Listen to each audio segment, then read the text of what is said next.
What's up, YouTube? Back with another video today. It's cold, it's raining, but I got an exciting video for you. I'm up to 9 vehicles now. We're gonna be looking at some of my newest purchases, some of my vehicles that are for sale, some of my projects, even my hoopties. So make sure you stay tuned to the end of the video. The first one we're gonna be looking at today is my 2013 Ford Raptor. It does have the 6.2. It's all original. I drove out of state probably 7 hours to go pick this up. It's a one owner, clean title truck. They're getting harder to find. This is the terrain color. It doesn't show up as good on camera. Let's take a look at the inside. This has been my favorite truck I've ever owned. And actually, this has been my first truck that I've actually purchased. Well, not my first. I've had tool trucks, but I mean my first pickup truck that I ever purchased. I'll tell you more about that later in the video. Take a look at the inside here. The door panels are pretty boring. They look just like the regular F-150s, but it does come with the upgraded seats. You get the little red stripe on the steering wheel. They're always wore off for some reason. I was thinking about buying a kit to fix that. Little Raptor graphic when you go to start it up. Let's hear this 6.2.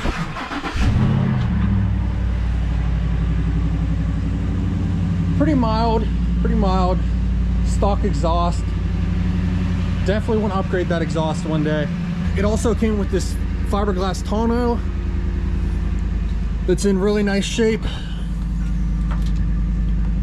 Got a light on it and stuff. Works pretty well.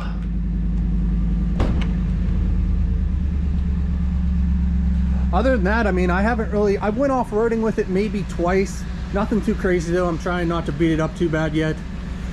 Plus the tires are pretty much shot. It didn't have a lot of tread depth left when I got them, so definitely going to be in need of a new set there pretty soon.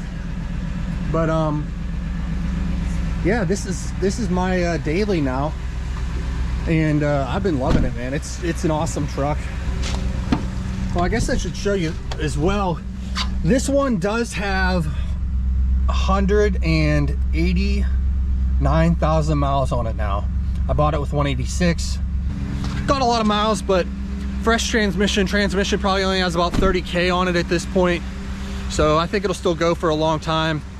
Shouldn't have to worry about the lead frame issue, but this is definitely one of my favorite ones in the collection. All right, moving on to vehicle number 2. This one's a special one, and unfortunately, it's gonna be sold later today. So this will be my last day with the 2012 Volkswagen Golf R. It's been a good car. I've had it for 5 years now, and I've done a few upgrades, just some minor stuff, APR tune, high pressure fuel pump, 3-inch exhaust the whole way back. Obviously, got to put a set of the APR wheels on it. Nothing else really. I mean, I wish I would have done suspension and stuff like that, but you know, never really got around to it. So let's hear it start up, because the cold start on this is a lot better than the pickup truck. Oh, I'm gonna miss that.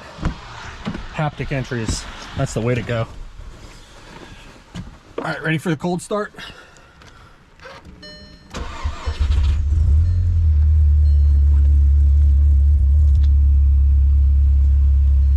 I don't know what else I can really tell you about this one. So I guess I could tell you I have done a lot of autocross in this car. This car I've probably taken to like 20 or 30 autocross events. So that's been a lot of fun. Taking it to Tail of the Dragon, plenty of other road trips, camping. Had this thing packed full numerous times. So definitely gonna miss the Golf R. But we got some like other exciting cars. So let's move on to the next one. We got the 2017 Ford Explorer Sport. This is the twin turbo EcoBoost. This thing runs pretty good stock. This is my fiance's old car, and if you want to find out what happened to this car, go check out my previous video. I was actually told this thing had a bad engine, and it turned out the turbos were bad. So got that all sorted out. This vehicle should be sold here pretty soon.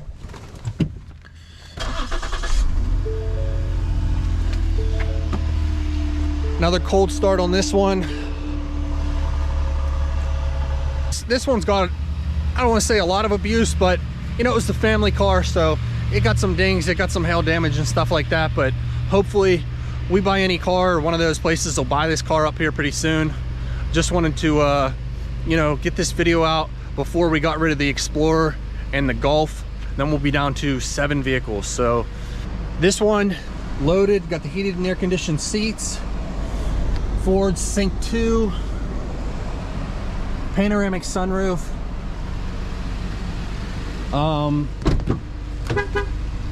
lots of space in the back for the kids and stuff as well. Kaylin actually says she's gonna miss this one because we both enjoyed owning it. It was a good SUV.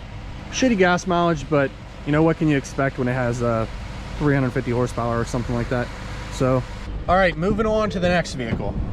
Okay, so this one's not quite as fancy as the Explorer. This is the 2019 Forestor Sport. This one has the nice trim on it and stuff, got the orange accents.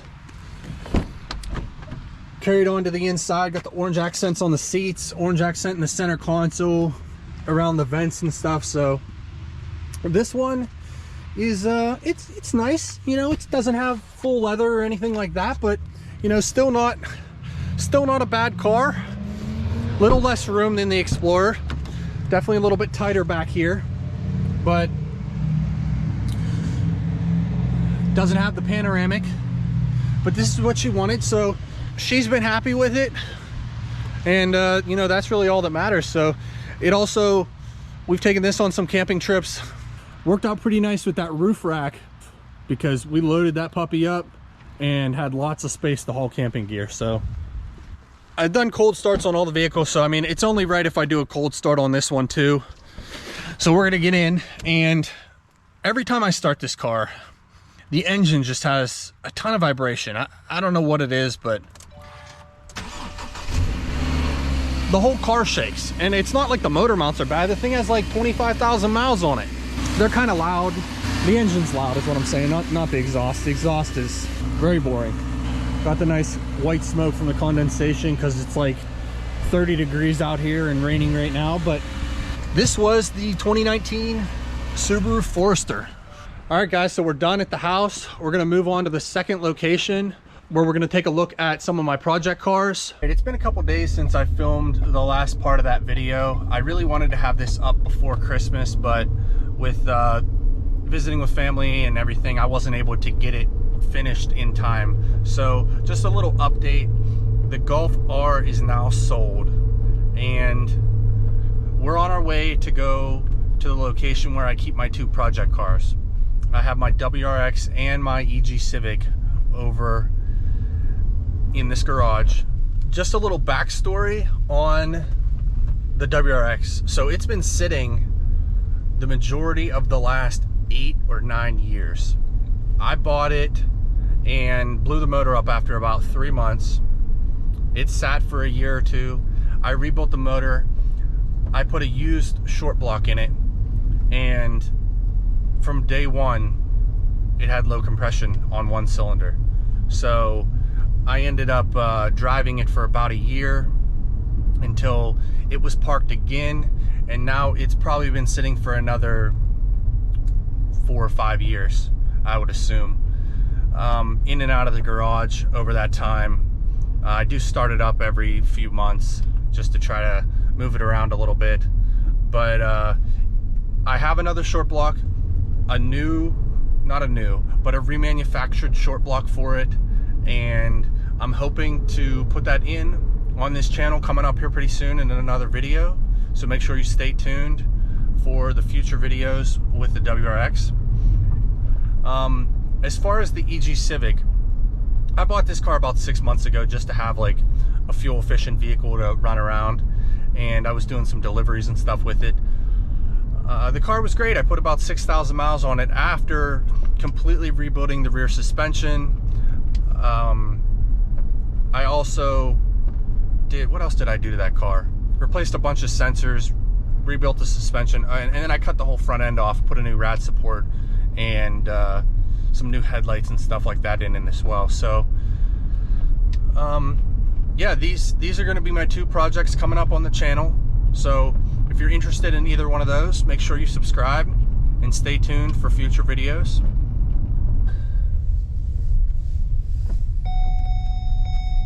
There she is.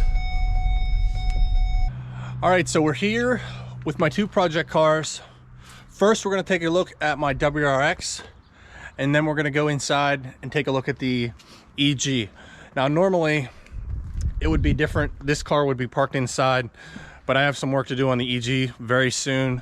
So it's in the garage right now, and I'm not too thrilled about this sitting out here at the beginning of winter. So I hope I can get the window fixed on the Civic and get it moved outside before we get any snowfall. My 2002 Bug-Eye, as you can see, doesn't look like it's going anywhere today because tires are flat because it's been sitting. I do really like this car. I've always loved the way these cars look. Body overall is in pretty decent shape. The bumper has some marks along the bottom because I used to thrash this thing around quite a bit, and I did end up hitting a deer. I mean, for hitting a deer, the damage isn't too bad, but unfortunately it still did leave a mark. And then if we come around the back here, overall the body's in pretty good shape. There's some rock chips and stuff as well. I mean, it's a 2002, so it's to be expected. But if you look around the back, I also made this awful mark on the trunk that just hurts my soul, because I left the trunk lid up when I was opening the garage door one day, and it just scratched it right down the middle. So definitely gonna have to address the body work on this car a little bit further and try to get it back into better condition. But first and foremost, we're gonna get the engine fixed on this channel. I have a short block for it, and we're gonna have to pull the engine, get it rebuilt. Now the heads I'm going to be taking off of this engine because the heads only have about 10,000 miles since they've come back from the machine shop from the previous engine repair. So I think the heads should still be in good shape. I don't know what I'll be able to use in the way of gaskets, the timing belt and stuff. As long as it's not dry rotted from sitting, I should be able to reuse that stuff as well. So let's get this thing fired up. It's been a few months since it's been running. All right, so the jump pack's hooked up. We're gonna go ahead and fire this thing up. I assume it's probably gonna smoke quite a bit. The interior on this car, although it's been sitting for a long time, overall is in pretty good shape. The seats and door panels and everything, that door panel over there has a couple scratches on it. Tint's a little bit chipped, but you know, it's still manageable. This is still a very good salvageable car. So not too bad for sitting for a couple months. Not too bad. A little bit of blue smoke, nothing too crazy.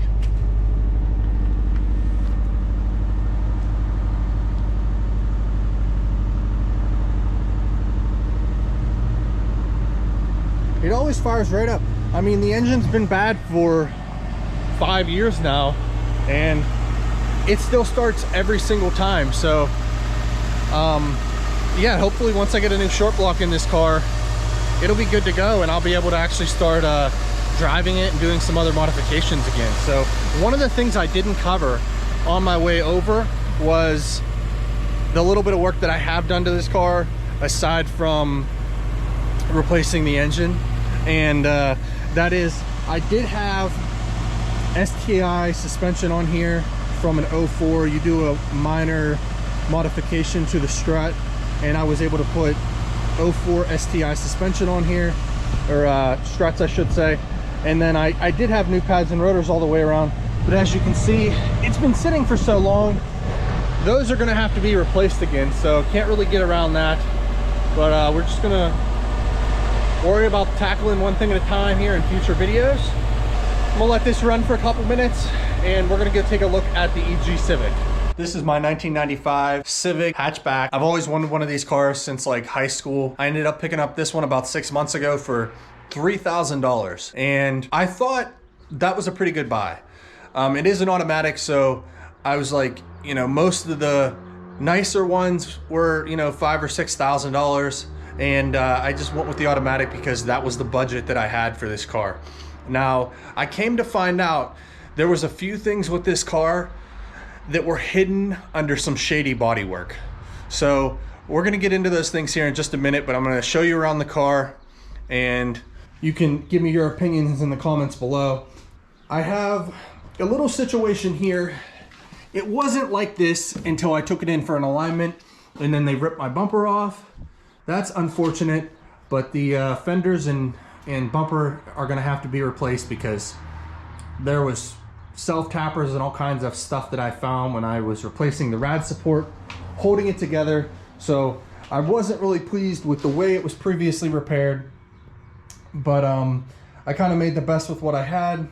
I'll put up in a future video some of the pictures and stuff of what I did to it. Unfortunately, I didn't film the whole process of replacing the rad support, but I do have some good pictures and whatnot. So where we pulled out the frame and we had to straighten the inner fenders and stuff like that. So I'll make sure you guys see that in a future video, one that's specifically about this car.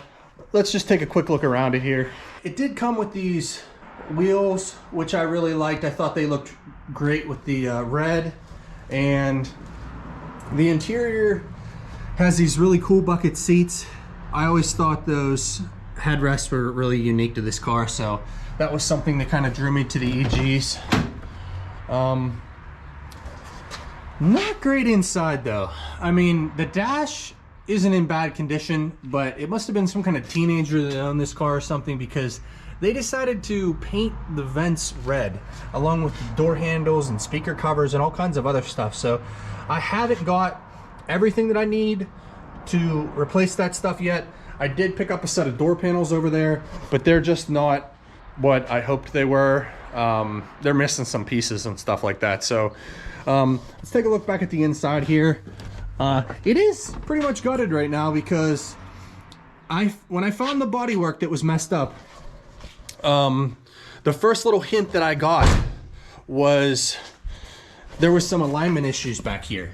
This wasn't lining up right, and like this side looked pretty good, and then you come over here and the taillights are touching, and then you come around the side and oh my god, yeah, there was like an inch of not an inch, but a half an inch of Bondo with some rivets and stuff holding a piece of metal over top of the existing quarter panel. So it was probably one of the shittiest repairs I've seen, and unfortunately I had hopes that they at least pulled the quarter out before they repaired it. I knew the car was damaged, I knew it was repaired, but I couldn't see the extent of the damage because they actually did a pretty decent paint job on this thing when they fixed it.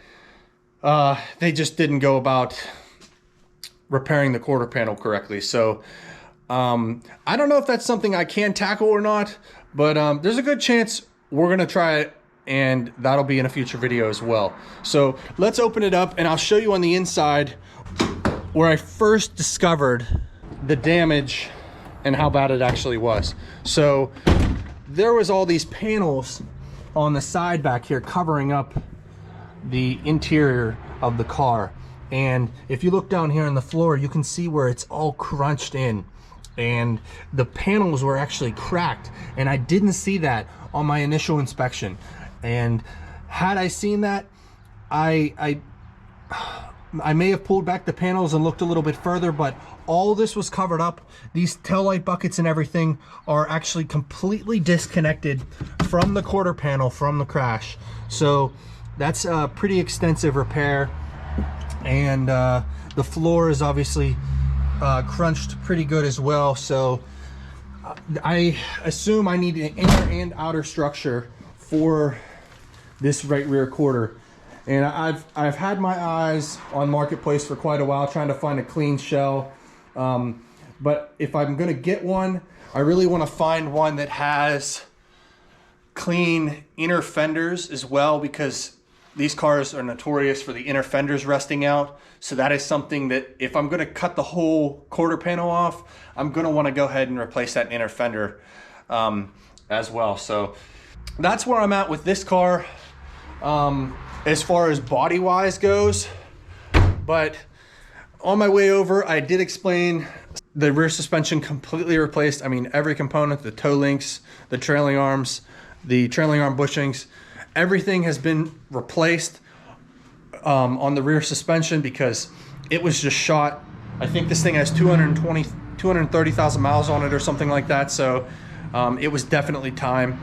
This car came with a set of coilovers. Now they are probably the cheapest coilovers I have ever seen.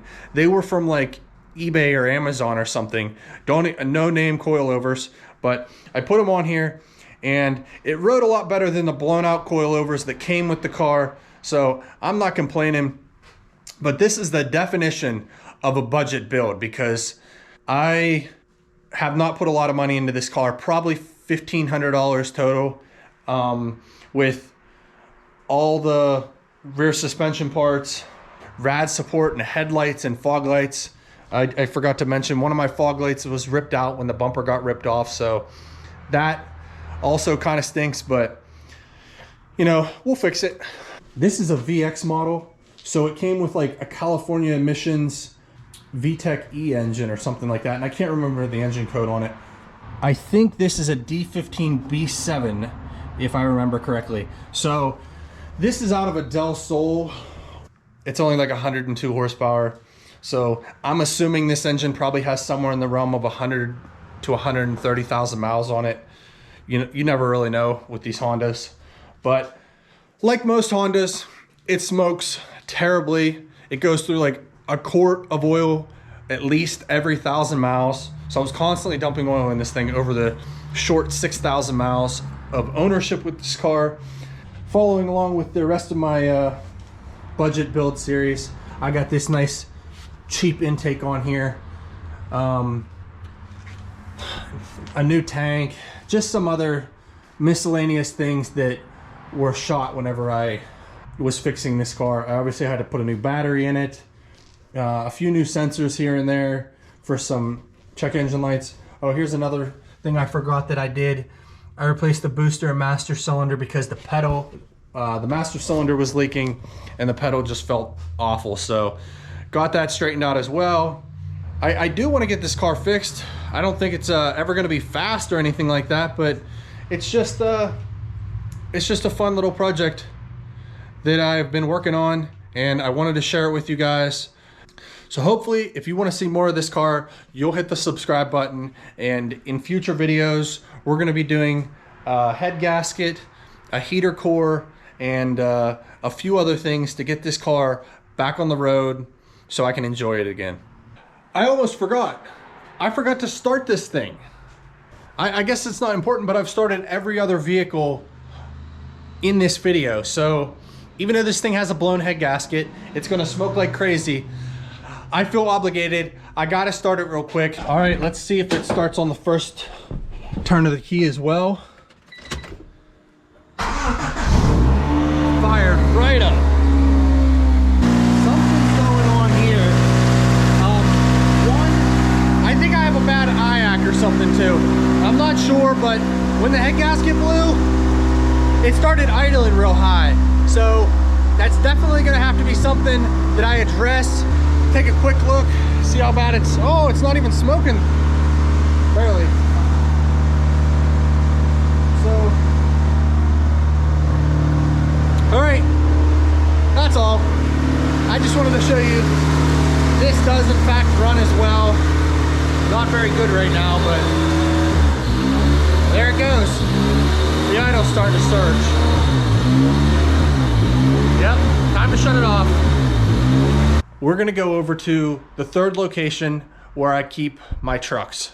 We just pulled up to the third and final location where I keep my 3 trucks stored. Each one of these has a unique story behind it. So I'm just gonna share a little bit of information about each vehicle, and I'm gonna tell you what my plans are moving forward with each one of these trucks. So let's get out and take a look at the GMC C5500. All right, first up is my 2006 GMC C5500. This was actually my tool truck when I had my Mac Tools franchise, and I used this truck for about 3 years. It did have good power, but I can't say it was terribly reliable. The LBZ broke down on me numerous times with accessories failing, injectors, glow plugs, turbo, all kinds of issues there. So this LBZ does have a new turbo, new glow plugs, new injectors. I repaired the wiring harness in numerous locations. So the engine itself actually runs pretty good, but it does have 200,000 miles and over 30,000 hours on it. So it's not a new engine by any means, but I have some plans with it in the future. I wanted to swap this LBZ into an old C10 pickup truck. I thought that would be a sick swap for the channel, and my only concern is the engine is a medium duty LBZ, which means the turbo downpipe comes off the back of the engine, which may cause some clearance issues when I go to swap this into a smaller truck. I know the light duty LBZs have a side mounted turbo, and the downpipe comes off the side of the engine. So I believe those engines or that turbo setup may be more suitable for a C10 swap, but I'm gonna find out if any of that stuff is necessary when I go to do that swap. So anyway, this truck's in pretty rough shape. The box has leaked numerous times. I've tried to repair the roof, but it just keeps leaking. So I just gave up on it. Pretty much the interior is completely ruined, and the transmission went out on this truck. After that happened, I decided not to drive it anymore, and I bought another tool truck. So it's been parked up here ever since. This is about a $60,000 investment that I can no longer use and can no longer get any money out of, because I have tried to sell this truck a few times, but even going as low as $10,000, I haven't been able to sell it. So for me, it's just worth saving the engine, using it for something else, making a fun project out of it. And that's why it's still sitting here as part of my collection. So now we're gonna move on to another vehicle in the collection that's very sentimental to me. This next truck was given to me by my grandpap, and it is an old 1997 F150. I can remember my grandpap coming to visit every summer from Arizona, driving this truck the whole way across the United States. So this has always been a special truck to me. I can't remember what year I got the truck, probably sometime around when he passed away in 2011 or so, and it's been in my family ever since. The engine did overheat. I replaced the original 4.6 with a 5.4 liter Triton.